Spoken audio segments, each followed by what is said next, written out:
Depuis 1998, il n'y a pas eu vraiment d'organisation de boxe professionnelle et ça fait 25 ans.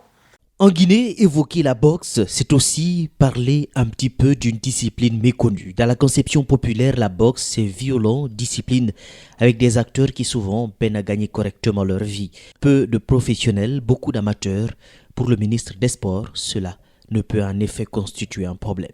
C'est à travers la structuration de la boxe amateur qu'on va créer de la professionnalisation pour permettre justement à chaque jeune qui devient amateur, qui représente notre continent aux Jeux Olympiques, de pouvoir à un moment donné se développer et de pouvoir gagner sa vie en étant un professionnel.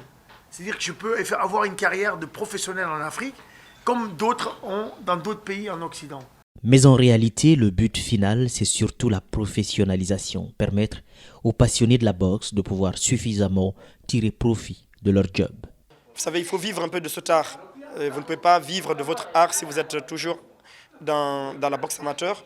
Vous avez besoin de franchir un cap et surtout d'envisager une carrière de la boxe professionnelle. À la question de savoir pourquoi les boxeurs africains peinent à s'imposer sur la scène internationale, le ministre estime que c'est surtout un problème de stratégie. Quand tu regardes l'origine de la plupart des gars qui sont champions, entre 60 et 80%, ils sont tous originaires du continent africain.